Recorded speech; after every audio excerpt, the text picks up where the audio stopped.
오므려도 모이지 않고 펼쳐도 흩어지지 않는다.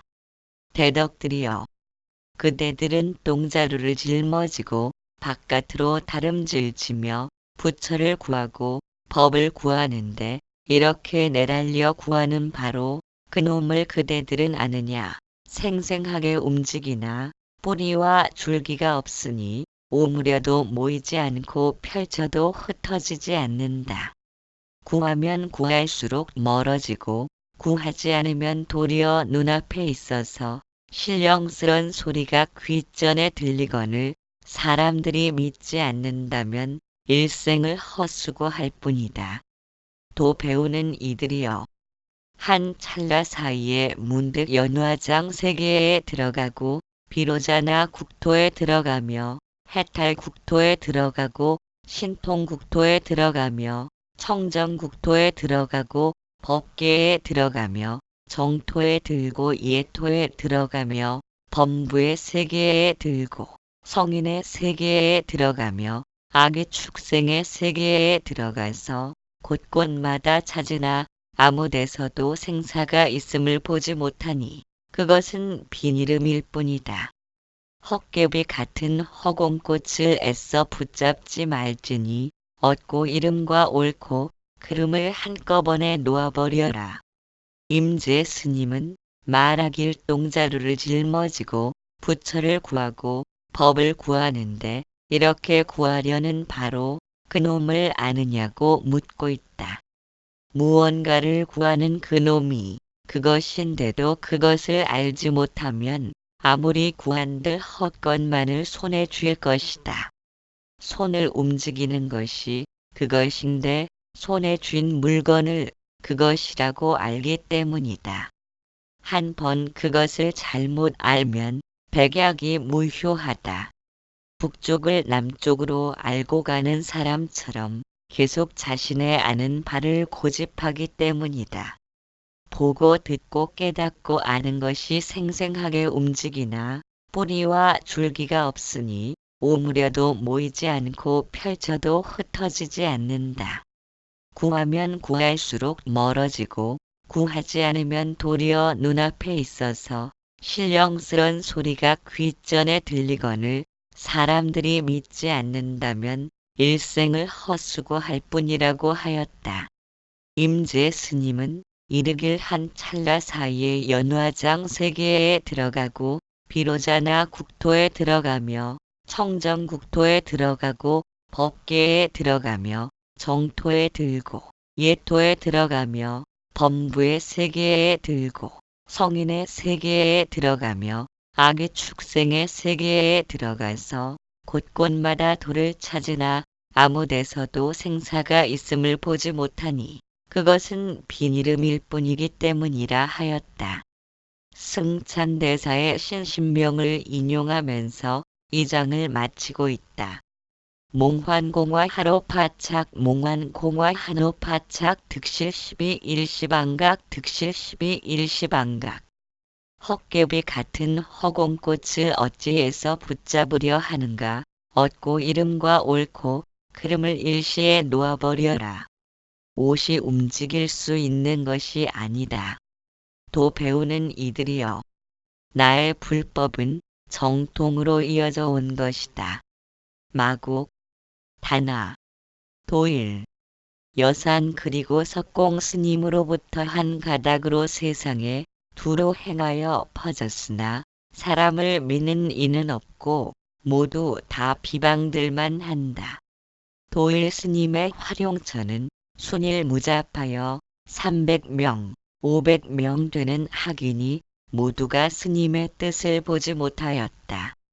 여산 스님은 자제하고 참되어 역순의 경계에 작용하는 곳을 학인들은 그 경계를 헤아릴 수 없어 모두가 망연자실할 뿐이었다. 단화 스님의 경우는 굿을 놀리는 솜씨가 은현자제하여 찾아오는 학인들마다 모두 꾸짖음을 들었다.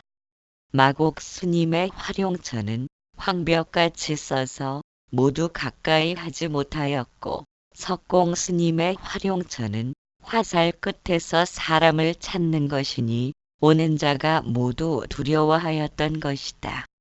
오늘 이 산승의 활용처는 참되고 바르게 끊임없이 반복된다. 가지고 놀면서 신통 변화를 일으킨다.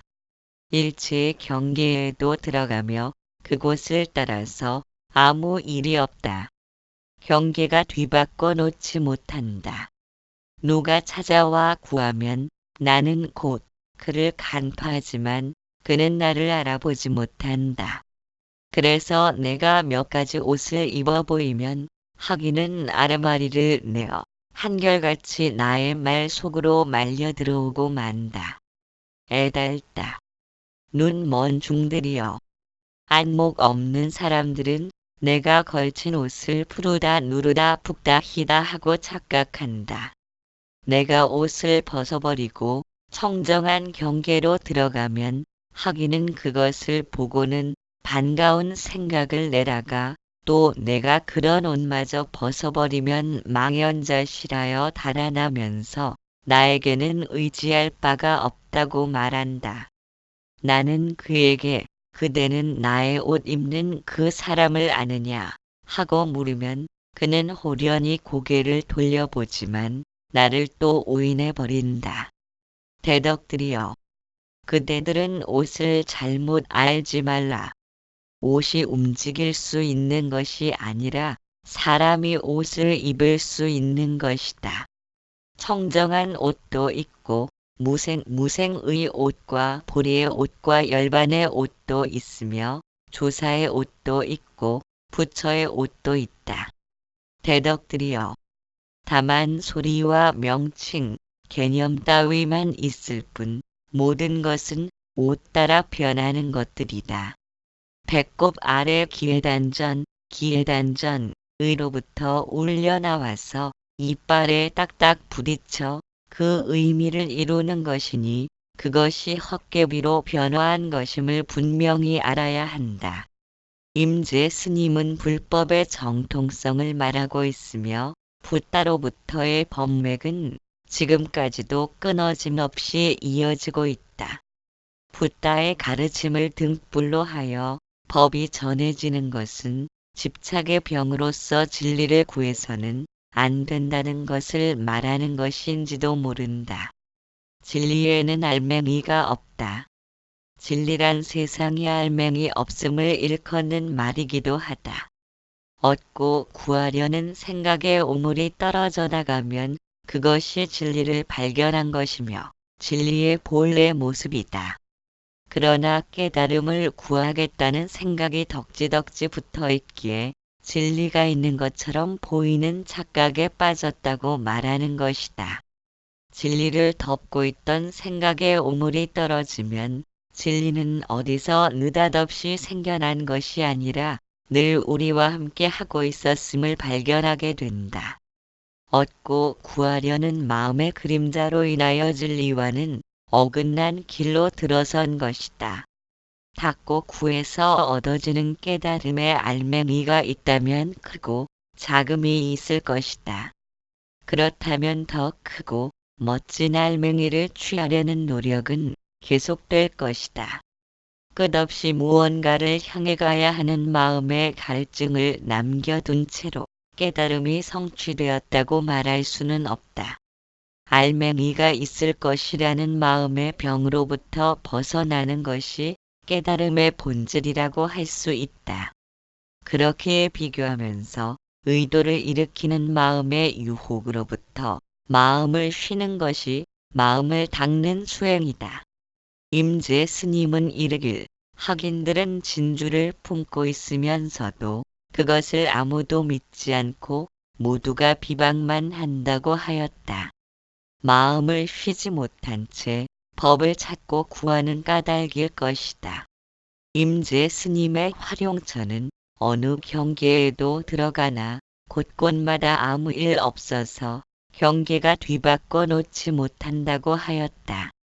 누군가 찾아와서 법을 구하지만 그들은 내가 입은 옷만을 쳐다보기 때문에 이름과 모양에 얽매일 뿐이다.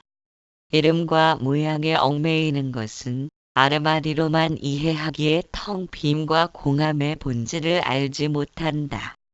그와 같은 안목이 없으므로 만일 내가 청정한 경계의 옷을 입으면 기뻐하는 마음을 내면서 경탄한다.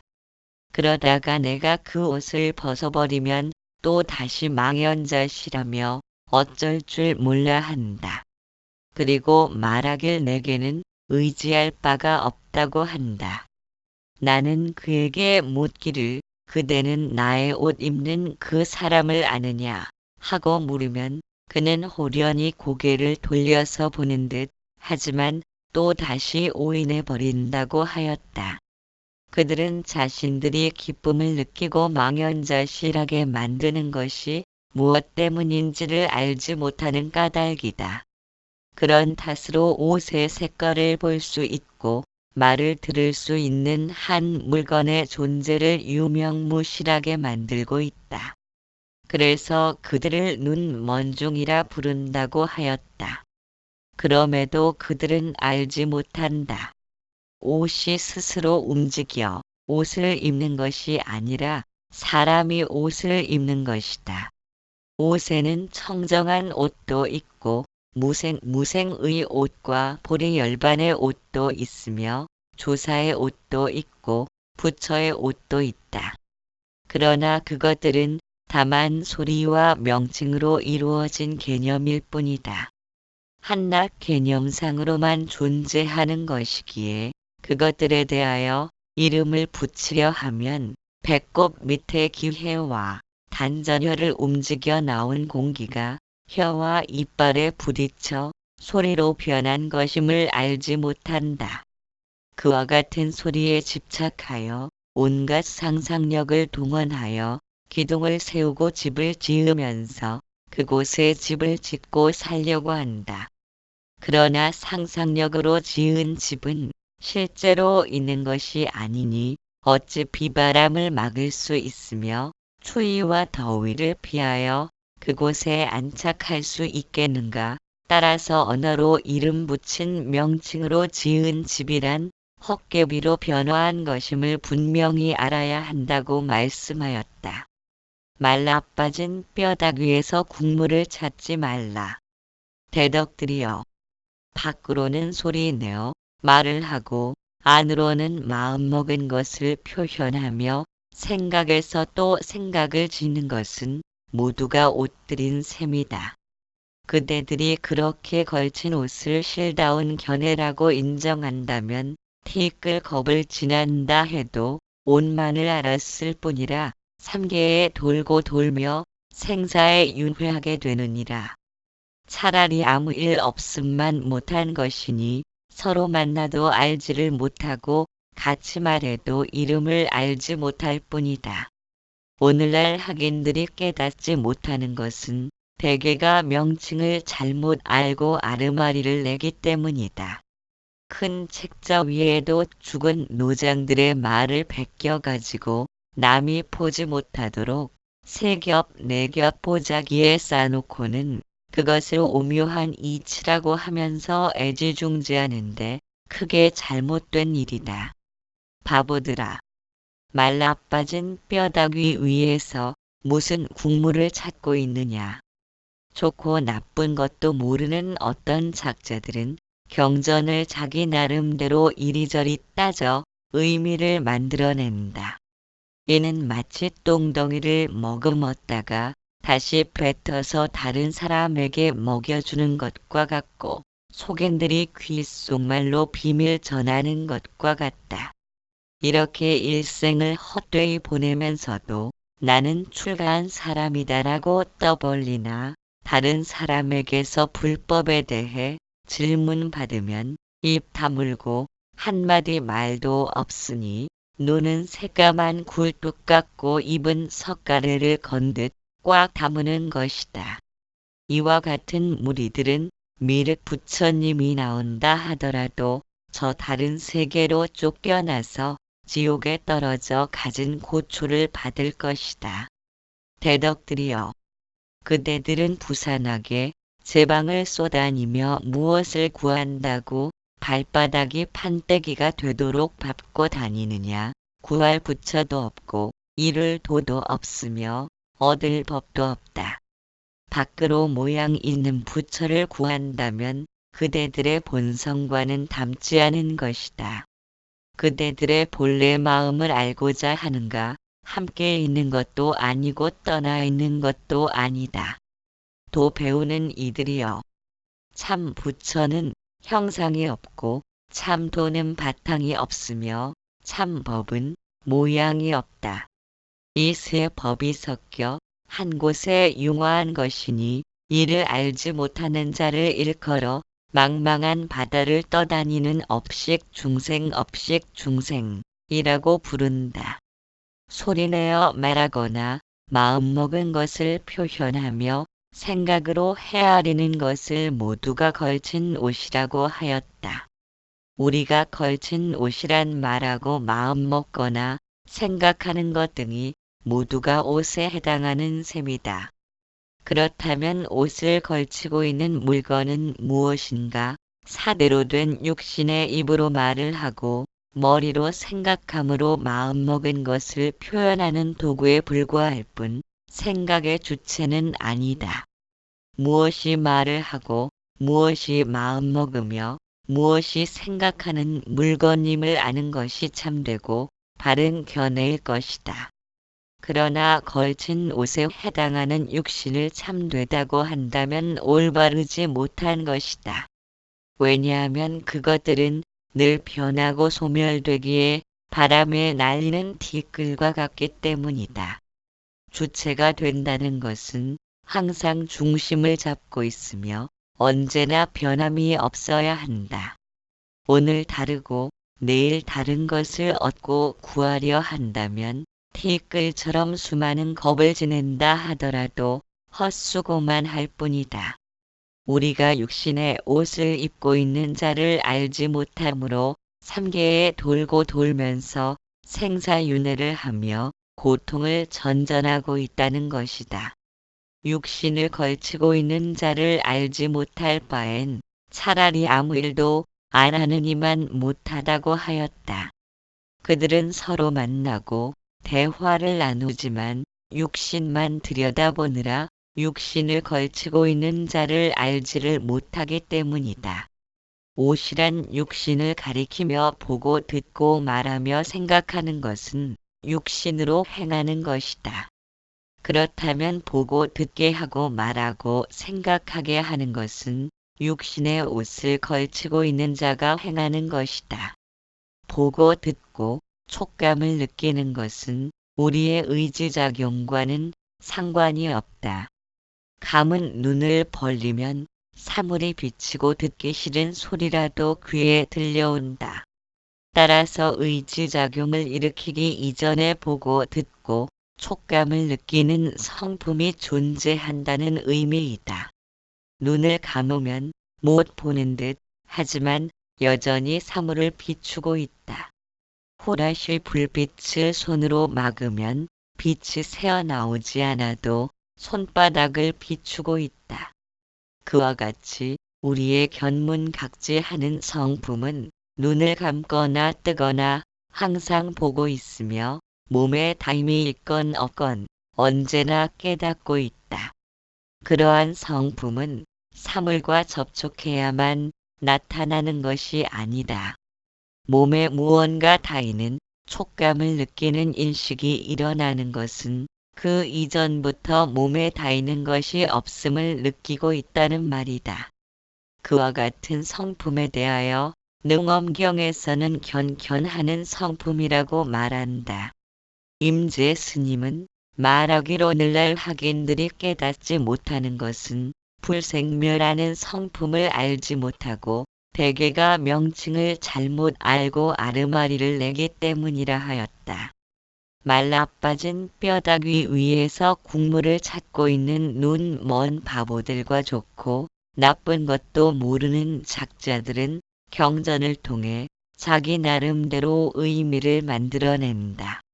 그리고는 속엔들이 귓속말로 비밀 전하는 것처럼 전해주고 있다.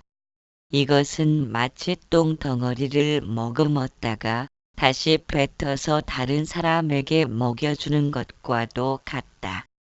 그러므로 불생멸하는 무의도인을 알지 못하고 일생을 허보내면서도 나는 출가인이다라고 떠벌리며 다니고 있다.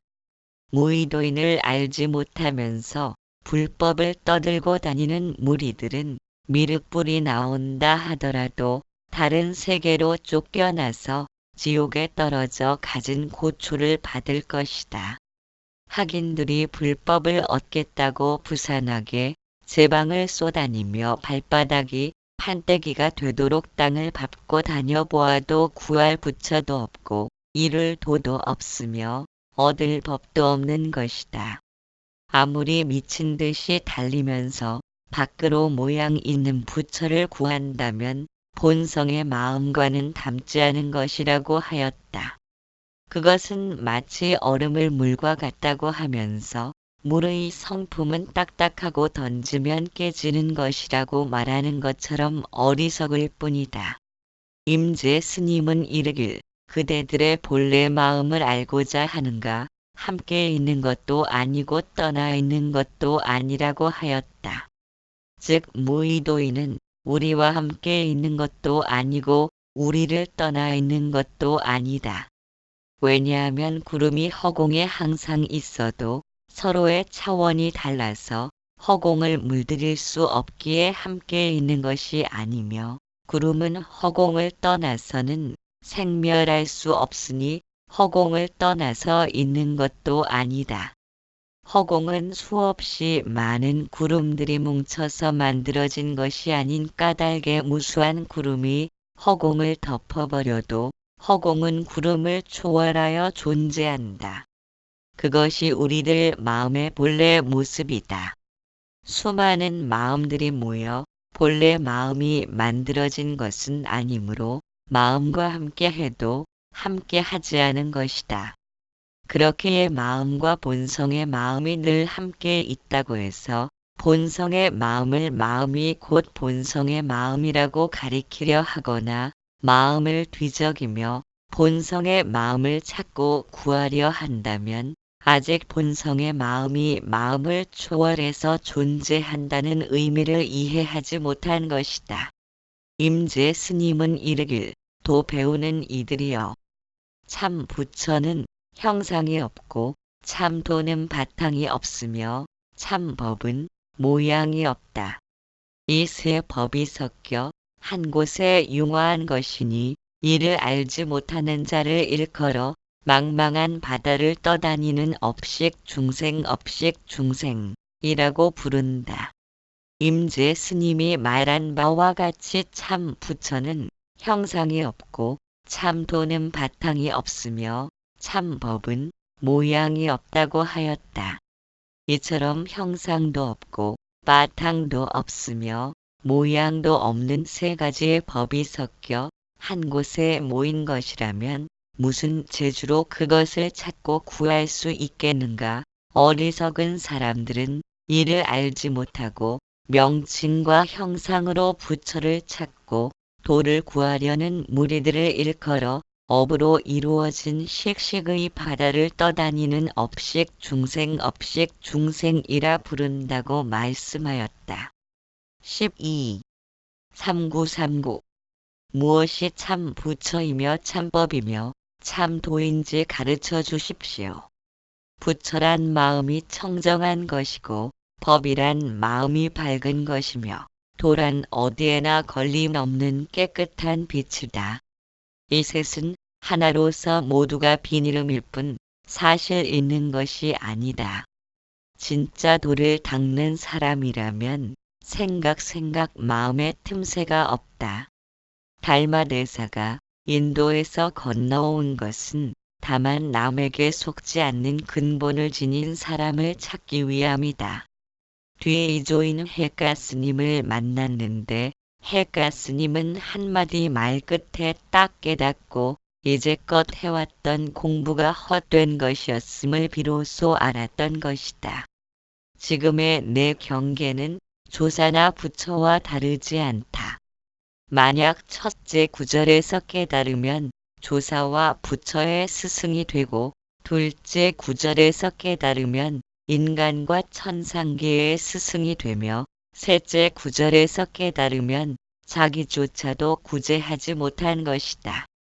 부처와 법과 도가 무엇이냐고 묻는 학인에게 임재 스님은 말하길 부처란 마음이 청정한 것이고 법이란 마음이 밝은 것이며 도란 어디에나 걸림없는 깨끗한 빛이라 하였다.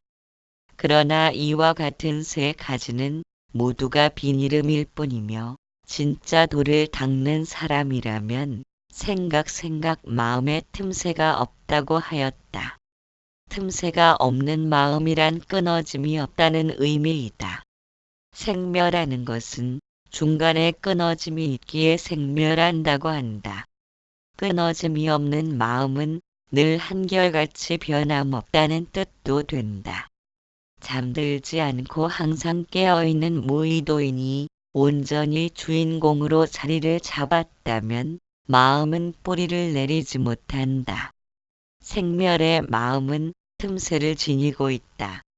무언가를 이루려 하고 얻고 추구하려 하는 까닭이다. 그와 같은 생각을 일으키려면 멈추어진 순간이 있어야 한다. 말을 하더라도 숨을 들이쉬어야 하기에 멈춤이 필요하다. 따라서 틈새가 없는 마음이란 늘 내면의 지켜봄이 끊어짐이 없다는 것이다. 우리가 과거의 결과로서 존재함을 이해한 사람은 일 없는 사람이며 굳이 마음을 일으켜 생각을 움직이려는 망념에 사로잡히지 않는다. 강물에 비친 달과 같아 무생법인으로 존재한다면 거기에는 어떠한 의도도 필요치 않기 때문이다. 그것을 일컬어 임재 스님은 도를 닦는 사람이라면 생각 마음에 틈새가 없다고 하는 것이리라. 따라서 틈새가 있는 마음이란 생각을 움직이려는 망상에 사로잡혀서 비교하면서 취사선택의 의도를 내가 행한다고 생각하는 아상에 붙들린 것이다. 달마대사는 이르길 깨달음이 일어나는 것도 과거의 선근공덕에 의해 나타날 뿐이라고 하였다. 우리가 이런 사실에 대하여 이해한다면 현재 모습은 과거에 지은 업의 결과이며 현재 행하는 생각과 행위를 통하여 미래의 모습이 결정되는 것이다. 과거나 미래에 연연하지 않는 사람만이 무의도인의 삶을 온전히 살아가는 사람들이며 그들은 오직 지금 이 순간을 충실하게 살아갈 뿐이다. 그들에게는 중간중간 끊어진 마음의 틈새가 있을 이유가 없다. 행위자가 없는 무의로서의 삶을 살아가는 때문이다. 임재 스님은 말하길 지금의 내 경계는 조사나 부처와 다르지 않다고 하였다.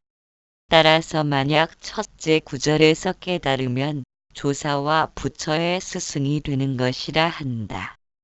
그리고 둘째 구절에서 깨달으면 인간과 천상계의 스승이 된다고 하였다. 그리고 셋째 구절에서 깨달으면 자기조차도 구제하지 못한다고 하였다. 즉 지금의 내 경계가 조사나 부처와 다르지 않음을 즉각 깨닫는다면 조사와 부처의 스승이 되는 것이고 둘째 구절에서 깨달으면 인간과 천상계의 스승이 된다고 하였다. 그리고 셋째 구절에서 깨달으면 자기조차도 구제하지 못한다고 하였다. 자기 자신도 구제하지 못한다는 말은 문맥상으로 보면 조금 맞지 않는 듯하다. 첫째는 부처와 조사의 스승이고 둘째는 인간과 천상의 스승이라면 셋째 구절에서 깨달았다면 당연히 자신을 구제하여 마쳤다는 의미로 사용되어야 할 것이다. 그러나 임재 스님은 지금의 내 경계가 조사나 부처와 다르지 않음을 즉각적으로 첫째와 둘째 구절에서 깨달아야 한다는 의미를 강조하기 위한 의미로 받아들여야 할 것 같다. 그렇게 무언가를 헤아리고자 머리가 굴러가면 이미 의군이 동작하고 있는 것이다. 그것은 보고 듣고 맛보며 헤아리는 작용과도 같다. 육근의 작용은 대상에 붙들려 있는 탓으로 작용 이전에 존재하는 성품과는 같을 수가 없다. 언어 이전의 소식이 성품이며 생각 이전의 소식이 성품이므로 언어가 머리에서 굴러가면 이미 옛 선사들의 화두공 안에서 어긋난 것이다. 그렇기에 부다께서도 제자들에게 항상 말씀하시기를 열에는 생각해서 말하지 않는다고 하였다. 13. 조사